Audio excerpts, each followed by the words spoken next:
We're going to patch these together. We'll put them right. And do that. So when you share the video, we know it.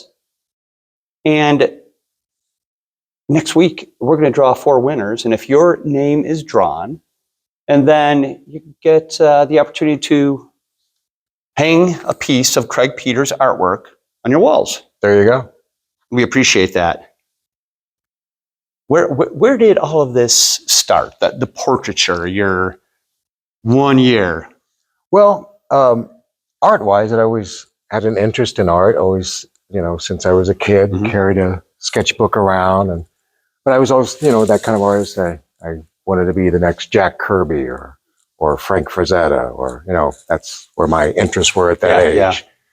So there's always been an interest, but like I said, it was the eye-opening life change that really pushed to see, okay, what can I accomplish? What can I really do with this if I focus?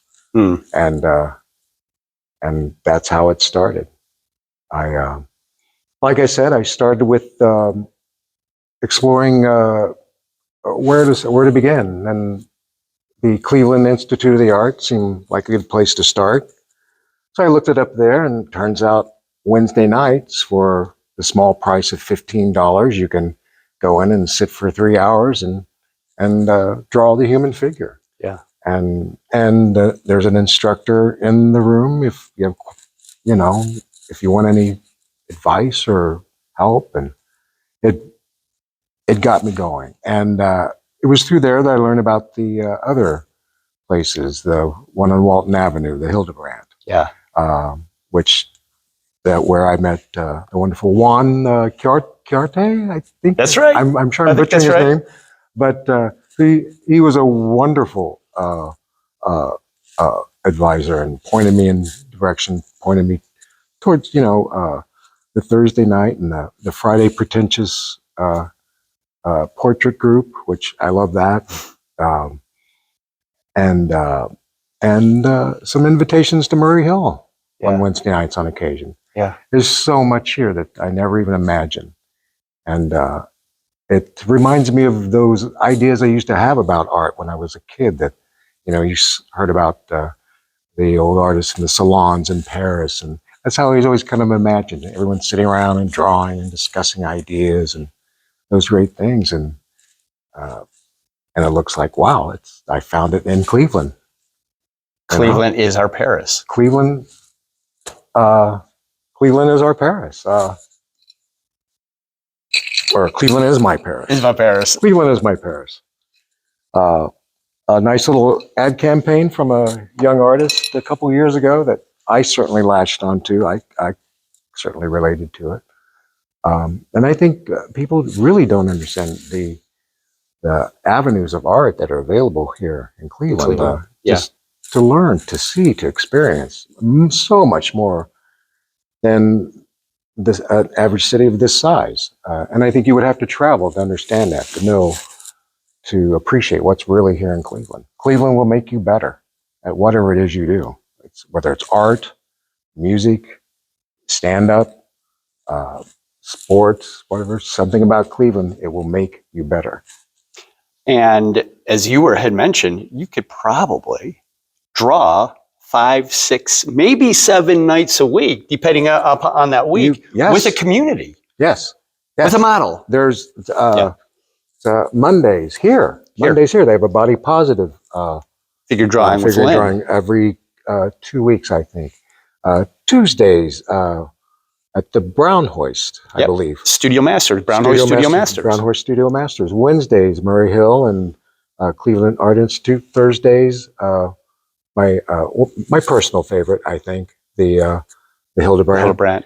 And of course, Fridays, the Pretentious Stars. I mean, that's amazing to me. Yeah. I mean, I don't think you have that in most cities. Yeah. In fact, I know you don't have that in most cities.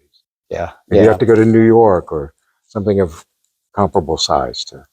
And we're going to make sure that we tag each of those groups here on the interview as well. So when people are like, here's I'd like to learn myself, and I'm available on Tuesdays or on Thursdays. And we'll go ahead and make sure we link those groups so you guys can jump in too if you so choose. But where do you want to start this journey? Well, let's start at the Art Institute, where Where you began your figure journey. we're pretty much Yeah. with just a few minutes on the page, 3 minutes. Uh, So these pieces here, these are possibly 1 or 2 minute quick gestures, huh? quick gestures, just very quick. Pencil down and you just move it. And What does that accomplish? I think it's, well, for me, I certainly can't speak for every artist. It's finding those areas of impact, interest, the connecting points, the areas where lines become form and shape, and shapes and forms become lines. Those, those areas of dynamics, maybe. Yeah. Yeah. Where light crunches into the dark. Mm-hmm. The chiaroscuro, or however it's pronounced. Are these drawings your Cleveland Institute of Art drawings on this table? Mm-hmm. These are from, in fact, I believe this is the instructor. And I'm not very good at portrait early in this stage, so it doesn't really look like him that much. I mean, facial-wise. You've certainly captured his figure. Yeah. Certainly captured his figure. He's sitting on the chair, and the position he's in. Some of these that are a little bit more. I don't know what the word is. I don't want to say finished, because this might be a finished piece of art, but a little more time spent, on these. Are these drawings? How long are some of these drawings? The ones that, like, let's say this one here. Well, this one's a 45. This one, if I remember to mark them, I would say this one's probably a 30, or no, 20. 20. Right there. Oh, so you mark right up there. Some of them I do. Like this is a 5. 45 here. And I couldn't tell you really what the difference is time-wise. I guess it's the time you spend on it, of course. Mm-hmm. But you can do just as much damage with more time, and quality work with more time. I've certainly many cases where I wish I had stopped it earlier than I had. Yeah. What type of training brought you to the Cleveland Institute of Art when you picked up a paper and charcoal and started sitting in front of figures? Nothing really. I mean, more of an instinct than formal training. Than training. Just more of a putting it down on paper. At first, I was more concerned about lines, because that's how I was thinking drawing-wise. I came with that kind of drawing comics kind of culture. So you tend to think in forms of line. But then I started understanding more through Tim Herron from the Pretentious Portrait Artists. Really pointed it out to me, how form and shape can be more becoming than the line sometimes. Maybe that's where it's at. And, it's hard to really put in the words sometimes, but it's so funny that a artist just simply walking by can simply say something simple like that, and it connects, and you kind of, oh, I get that. Yeah. That makes sense to me.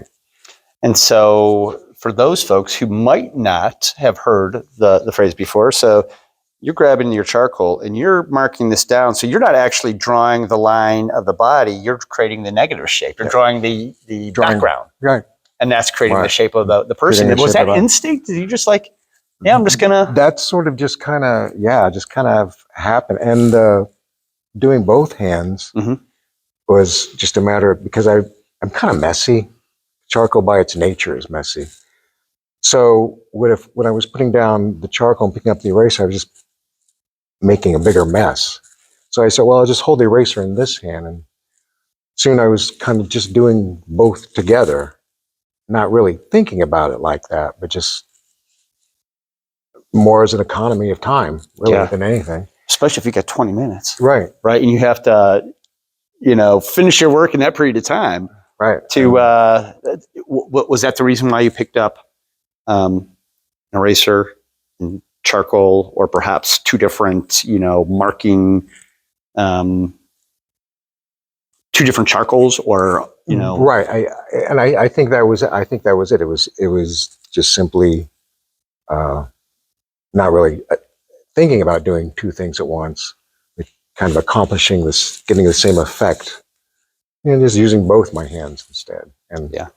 and I'm not ambidextrous necessarily, but I'm not uncomfortable using my other hand. So I'll tell you that the first time that, and I had seen some of your work pop up, I think, with just some of the images that the groups share out. Mhm. But we were interviewing, Isla Mhm. at the Hildebrandt. one And of my favorite models. yeah, she's great, and she certainly has the ability to give some challenging poses, right? Oh, really wonderful, and stuff I can't imagine almost any model doing.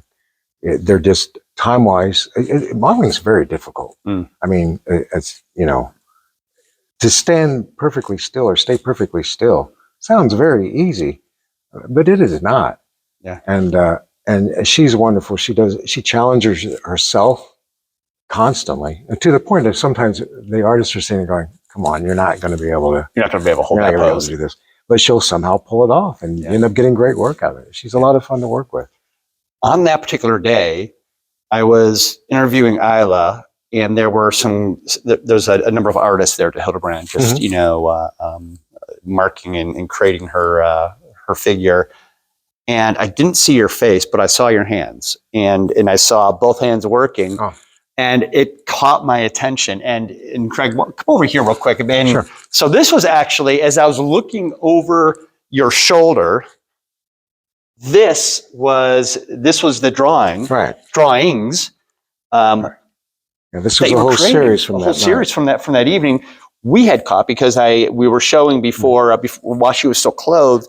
She was up there, and you were working with two hands, marking this down and catching Isla in quick poses.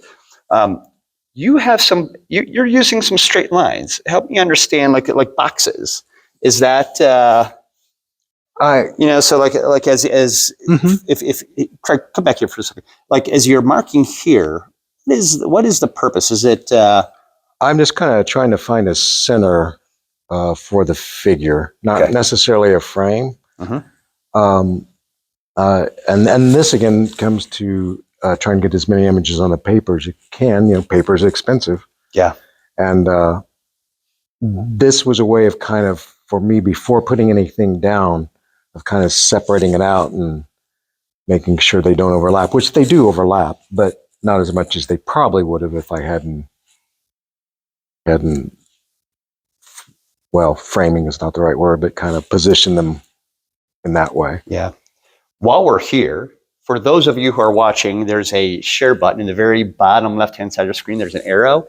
When you share, this goes out. You can send it to your group. You can share it. Hopefully this will go to all of the figure drawing groups. Your neighbors, your friends, my fellow comedians. I know you're watching. Share away, my friends. But when you share, we know it. And then next week, we're going to draw, you have the opportunity to win 4 pieces of original artwork for Craig. These ones that are framed here as well. So what you can provide of great value is your shares. And we want to make sure that we recognize that. So Cleveland Institute of Art. Cleveland Institute of Art. And then what was did you jump into the other group simultaneously, or did you? Not really. Yeah. Not really. Oh, sorry about that. Not really. I kind of eased my way into it over into the Thursday night. So this is the Hildebrandt. At the Hildebrandt. The Hildebrandt, I really like.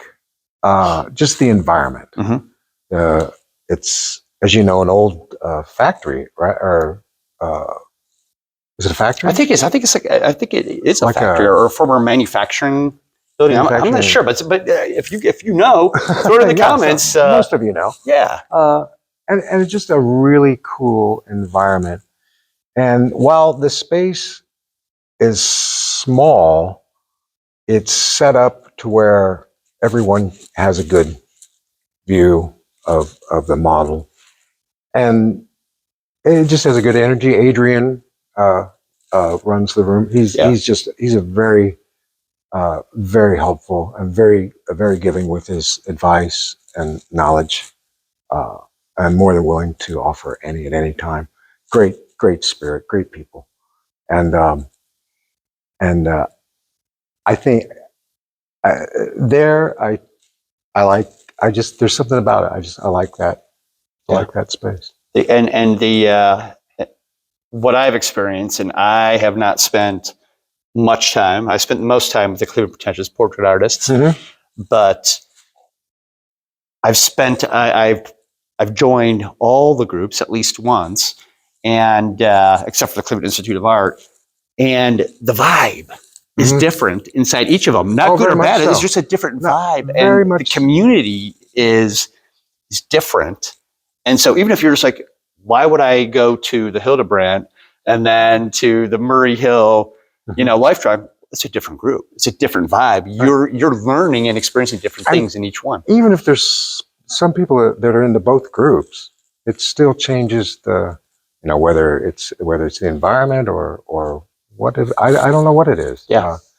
And Murray Hill, all top-notch artists. What a wonderful group to be in and to learn from. Yeah. Really, I think I've learned so much from just sitting in there. And that's another thing. There's such a well-established group that's been around for so long. They're all so comfortable with each other. Yeah.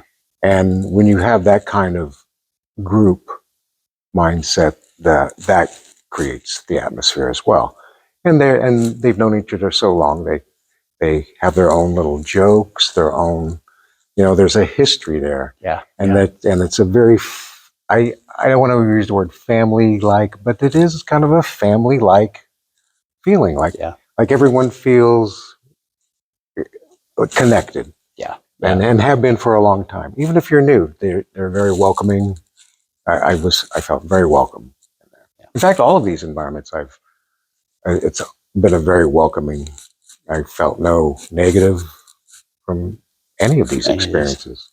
Are there some portraits here that jump out at you that you're like, listen, I want to point our camera guy, Craig, also to a couple of these, just saying, what, this one. It's funny what jumps out at you after a while. Some I don't really remember, like this one, I don't really remember doing it.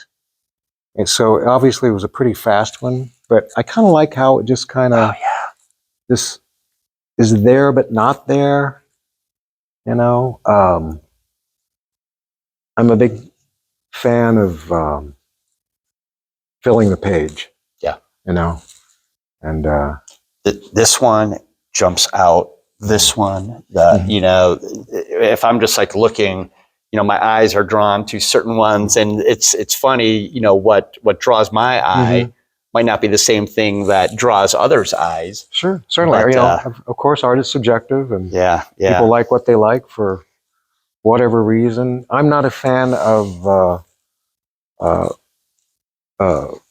photorealism necessarily. I mean, I appreciate the talent involved, very much so, but I like things rough and kind of crazy, and what part of you is in that work of art? What's not natural in that piece of art? So we had Cleveland Institute of Art, Hildebrandt. What else? I mean, there is so much great work here. There's some pieces, the long pose nights, where it's just one continuous long pose night. That's one of my favorites. That's when I can really focus. This would be a long pose, and really find what's there. And my favorite thing about that is if you don't like it, you move around the room. Yeah, and then there are just others that are just kind of happen quickly, and then this one, another favorite one of mine, it would just there was just something about the light, the mood, and it was just so fast and done that it was unforgettable.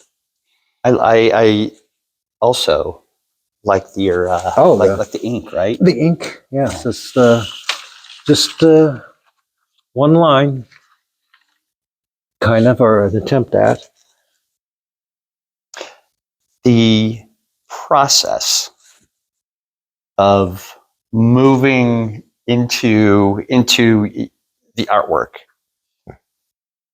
You start off with an eraser in one hand and charcoal. Like, what's the process of getting to the point where you're instinctually marking the paper? Well, I've overcome my fear of the blank white space by eliminating the blank white space. Watching other artists do this, instead of starting with a stark white background, get, So like this right like here. that You're right there. I just put the charcoal down and then so you have two choices. You can make light with the eraser, or you can make dark with charcoal.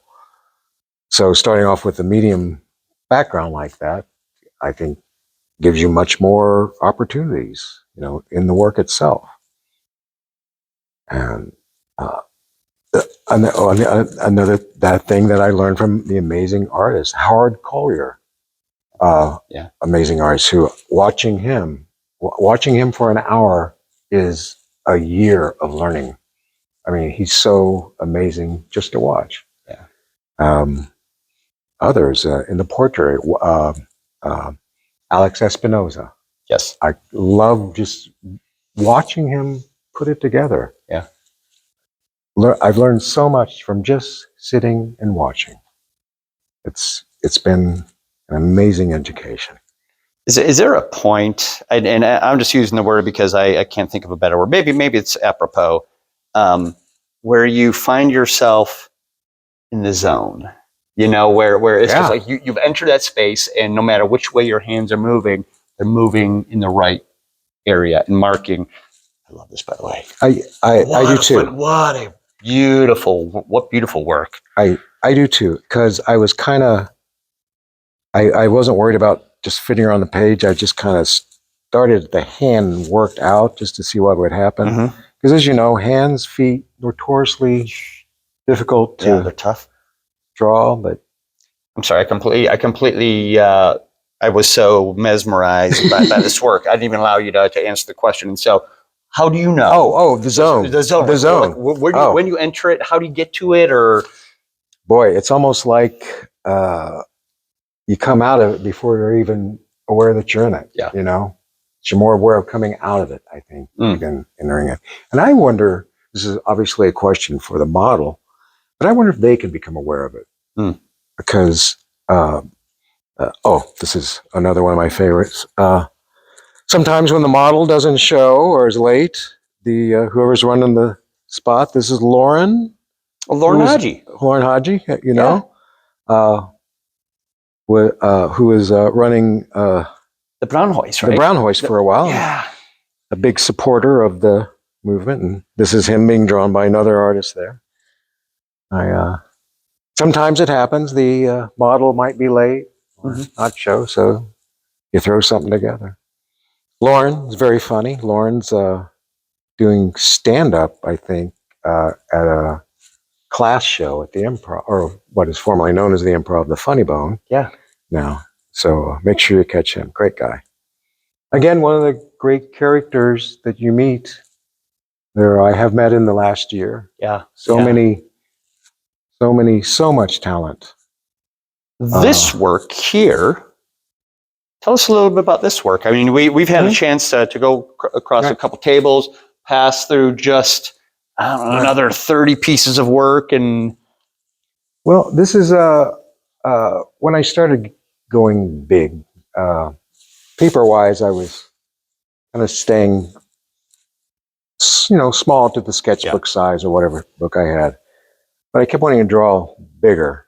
And so this is getting big pieces of paper, not necessarily the best quality paper either. Sometimes just a newsprint, right? Yeah. is you can get so much cooler effects by accident than even wanting to try. Yeah. Or this piece, which was just, I love the fact that you're just like, I need another sheet of paper. I got to capture her feet, right? I need the rest. Yeah. And then this became that from just the same session. It was a long pose session. Yeah. Did you see that over here? Where he needed that extra sheet, right, to capture. Yeah. So we're working large. And then tell us about this piece here. So this is the first. Well, yeah, not much color here. And then I see not much color. Color. I fight myself with. Mm-hmm. And there's great people to learn from in these sessions that use a lot of color, gouache and watercolors, and I pay attention to a lot of the stuff they do. This is just having fun with pastels mostly, but that's from a long pose session that this came out of. I'm done with this, so I did a quick thing of that. This was a trash or a lawn care bag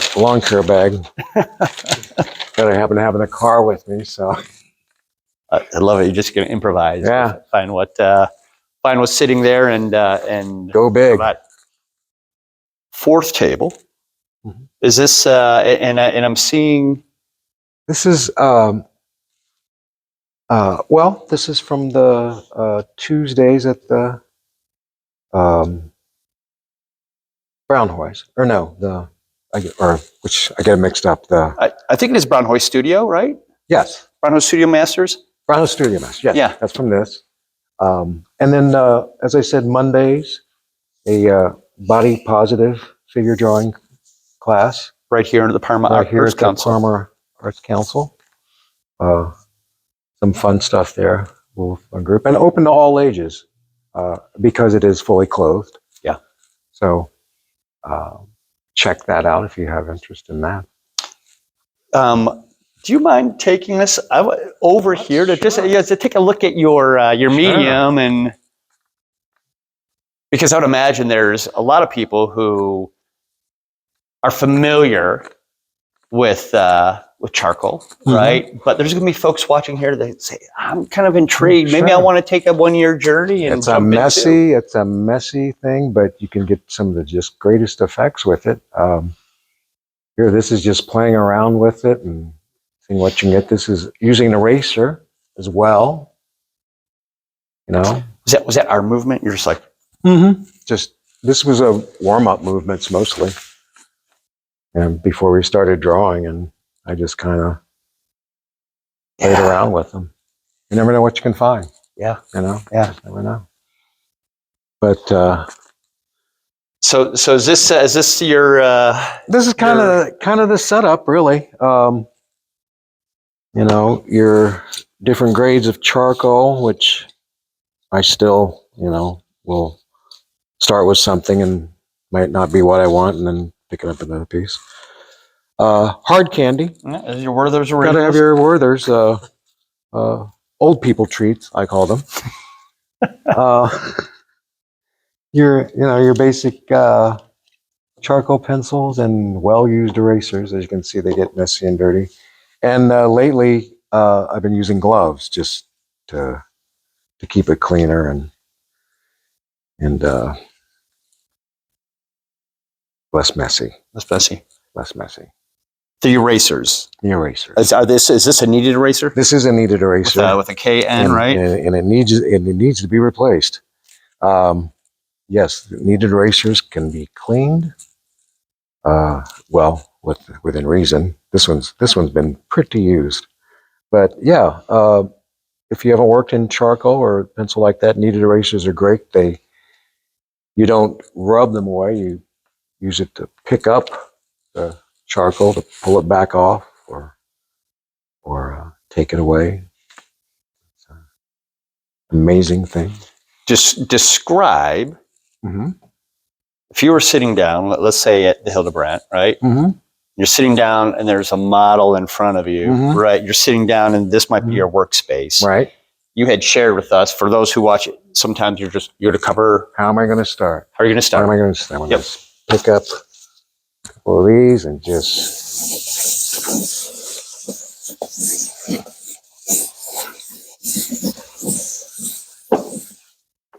and usually I have a paper towel or a soft cloth to kind of, which I don't, but yeah, and just basically give yourself a as you work it, it's going to become, more darker, filled in, less. Well, you never know. I mean, it's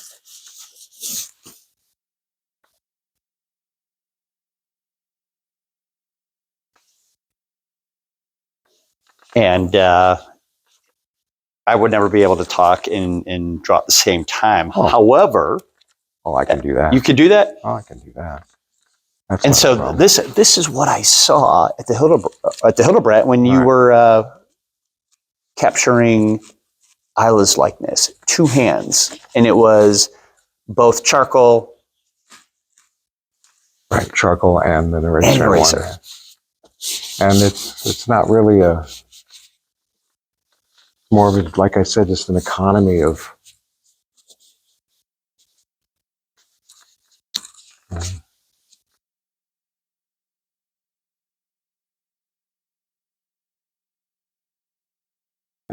They're I think a wonderful thing about charcoal is it's very forgiving.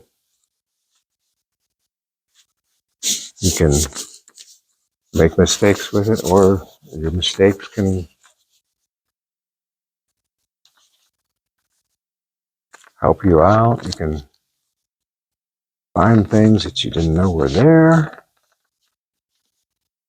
The foreshortening on that arm is absolutely wonderful. And don't move, Craig, because he's trying to capture you holding that camera. Oh, he knows what to do. Yeah. But yeah, it's just having fun. And I think one thing that's helped me more as an artist than anything, it's to get rid of preconceived ideas of what you want it to look like. We all have in mind a vision when we start. I think sometimes that can hold you back because we get so committed to the idea, we fall in love with it so much that we get frustrated when it doesn't happen exactly the way we envision it. Instead of just letting it happen and letting it find itself.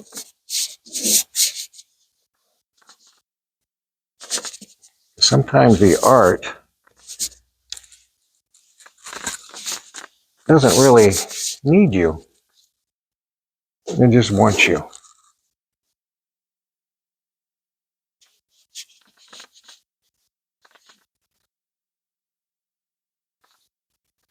As he's continuing here, I was looking over his shoulder. I didn't even see his face. I just saw the process of his work. And this drew me in when I was doing that other interview, and I was like, I need to watch his work because this is of special interest to me. The process, right? It's not just it's the process of dropping a figure down. This right here is absolutely no warm up, and I think sometimes at least from my vantage point, sometimes a little bit of warm up is good for me. This is just sitting down, and I completely was unfair because even hoping that we'd see the process, but this is absolutely wonderful.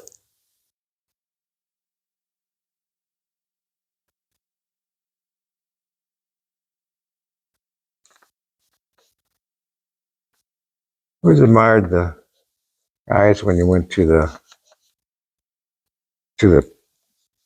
amusement park, the guys that would sit and do the portraits. Yeah. Yes. A very famous guy who used to do that, a local guy, you guys probably know, Brian Michael Bendis. Hmm. Started out doing caricatures and all that kind of stuff. Was my babysitter at one point. Now he's a big shot at Marvel. What a And, great factoid, right? I know, right? Yeah. Doesn't babysit anymore. I don't know what the deal is.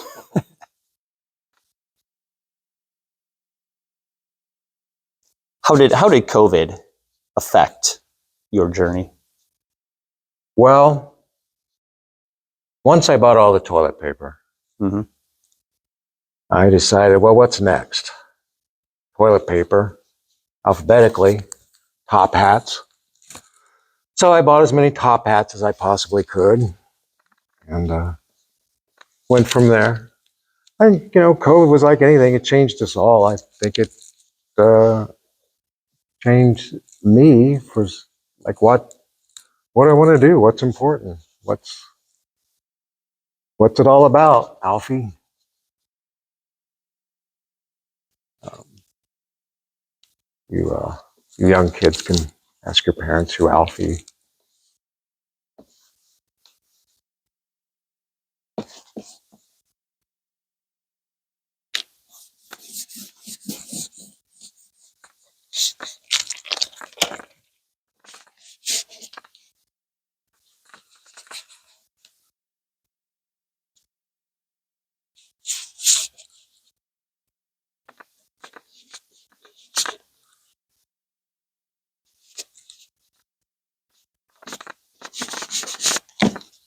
Yeah.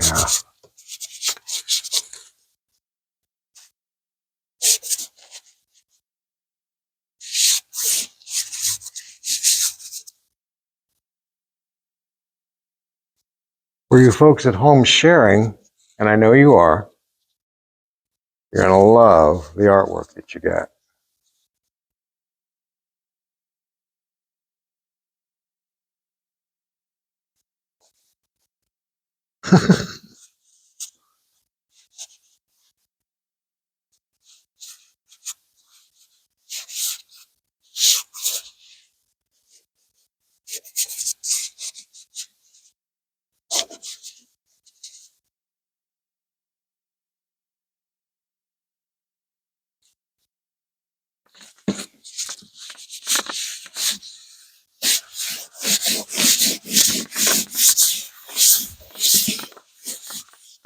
Thank you, sir. Yeah. Sometimes you just do that, just to go over it again.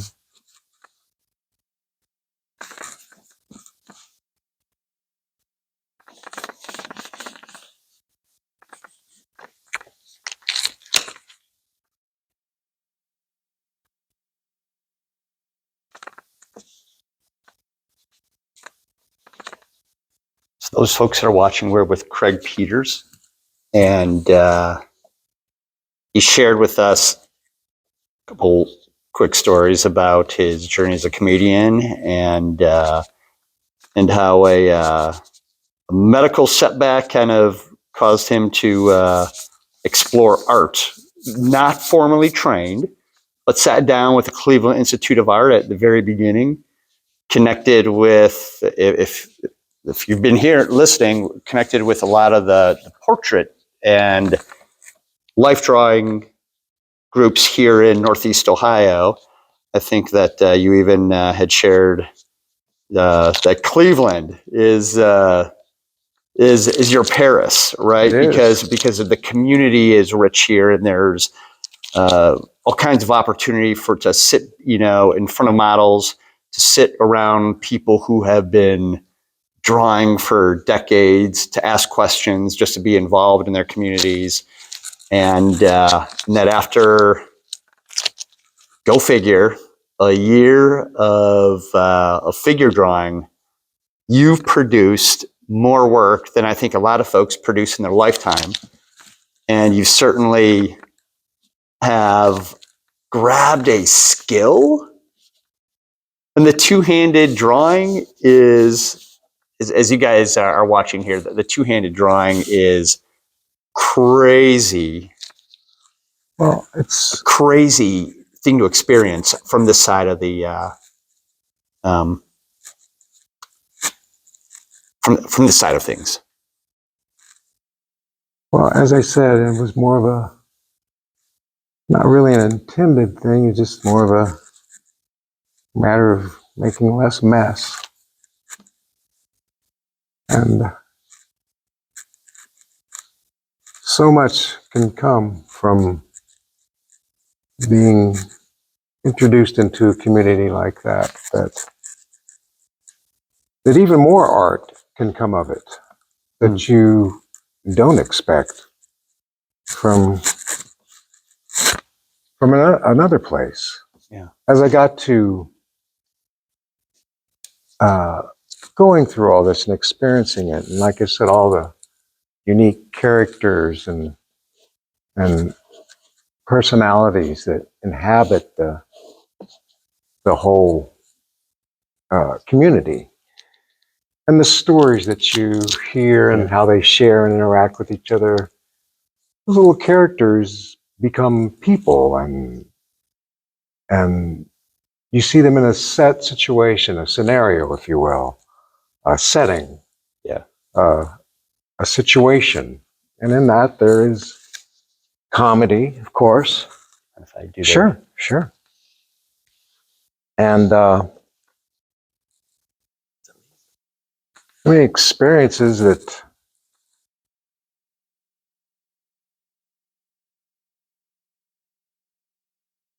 well, as I said, somewhere there's stories for everything. Yeah. And sometimes you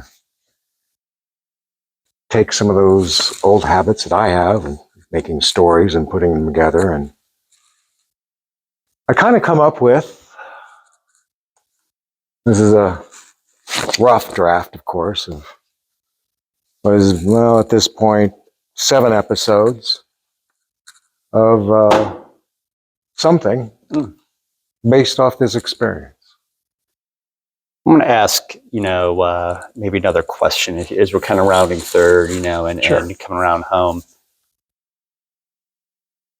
From comedy to writing to drawing, is there a common thread, in kind of a different, the creative thread, because they're all creative. Sure. Is there a common thread or something that has jumped out at you as something that stitched it together? See, that's the thing. We're telling stories. Yeah. That's what it is. Yeah. Deep down inside, how you tell the story, whether it's visual, words, it's all magic. Yeah. It's all magic when you really look at it. Thank you for sharing your story with us and with the Tuesday at 7 community, guys. This is a recorded session, but we're going to upload it to give you the opportunity to interact, to ask questions.